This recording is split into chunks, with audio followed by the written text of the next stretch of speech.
Shalom, WJC family, and others who watch along with us as we review the upcoming Torah portion for this week.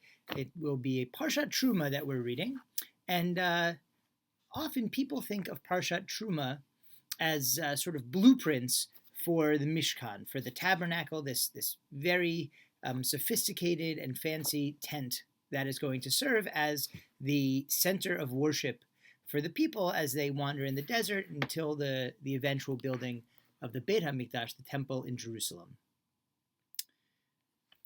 But calling it blueprints doesn't really do it justice. They're blueprints in the sense that the tent itself and each of its pieces are exactly what they should look like and how they'll be built are outlined in this parsha. However, if you're drawing a blueprint, the first thing, well, I'm not an architect, but I assume, and certainly if I ask my sons, draw a house, the first thing you would draw is the walls. If you're a little more sophisticated, maybe the foundation, and then the walls, the roof, and then you put what's inside it. But in Parshat Terumah, the first thing that's described is the Ark of the Covenant that's going to hold the broken tablets from Sinai and a jar of manna. That's what went into this very fancy box. And it doesn't make any sense that you should start with what's in the middle, the furniture, and then build the tent around it. There's only one kind of building that I know of where where one of the inner pieces of furniture, or inner utensils, is built first and it's built around it. I remember the first time I moved into a neighborhood in Cherry Hill and they were building a bank.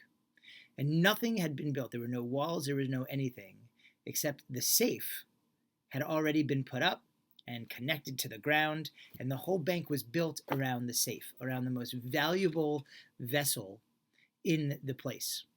And so too with the tabernacle. It seems that the emphasis is on what's inside, not what's outside. This is a treasure house, and the treasure is not gold or silver. It's this ark, this connection to God, and the Torah that's inside of it. So I want to think about that and take it a step further. When the ark is described, we are told, "Vitzipita oto zahav tahor." You should, take this box of acacia wood and gold plate it with the purest of gold. Mibayit umichutz, inside and outside. Titzapenu, you shall plate it. And it's a question, if you go to a shop or to the shuk in Israel, you go to like the person who sells these fancy little boxes. On the outside, they're very fancy. You open up on the inside, usually just wood. If it's a jewelry box, maybe some felt or something. But there's a question: why make it gold plated on the inside? No one's ever looking inside this box, as far as we can tell. And so there's a comment in the Talmud. It says, "Mibayit umichutz titzapenu." Right? Inside and outside, you should gold plate it. Amar Rabba, kol talmid chacham she'ein tocho kivaro, eino talmid chacham. Any student of Torah, any wise person, whose inside does not match his outside, is not a wise person, is not a student of Torah. It's one of my favorite teachings. It's a teaching about integrity, right? That outward signs of piety, outward signs of religiosity, if they don't match what's going on inside, being nice, even if inside you're miserable or you're mean or you get away with what you can when nobody's looking, that is not integrity. And interestingly, Rava teaches it as Talmid Chacham, right? You can't be a wise person without this sense of integrity. So taking that lesson and taking this lesson that it comes from the ark itself, I want to take it a step further.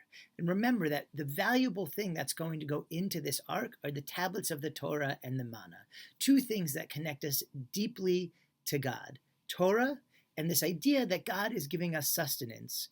We might not get it as directly as the manna, but the way the world is set up in order to sustain us, that is...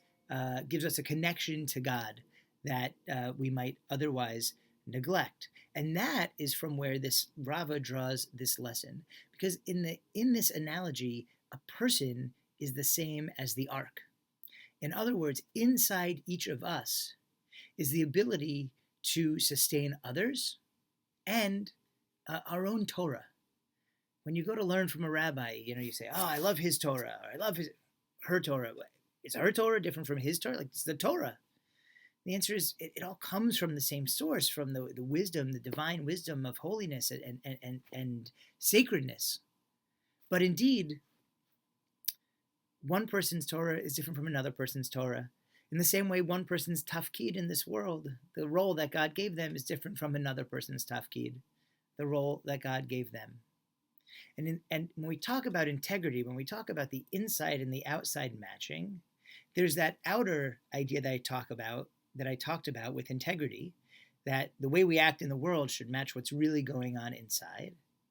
But there's also the reverse, that what's going on inside needs to come out into the world, that we're only truly fulfilling our role as Talmidei Chachamim, as wise people, as students of Torah, as Jewish people, when we are taking that Torah that God placed inside us, and that ability to sustain people that God placed inside us, and we are projecting that outward into the world. So the outside is matching the inside because we are doing as God meant for us to do. We are fulfilling our Torah, our tafkid, and we are in our own way bringing that sustenance into the world. It could be with healing, it could be with pursuing justice, it could be just helping the neighbor who needs a helping hand or a shoulder to cry on.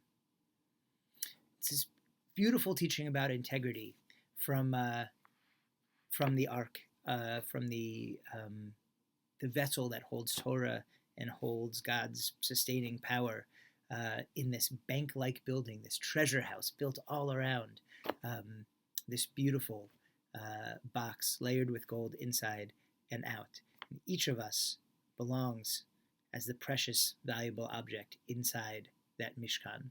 Each of us has that ability to bring that divine presence into the world, to bring that divine teaching, that wisdom, that sense of holiness for other people, and we do it right for us as well. May we all be able to fulfill our tafkid, our role, and have that same integrity inside and out, and outside and in, that Rava calls for in this beautiful teaching. Shabbat Shalom.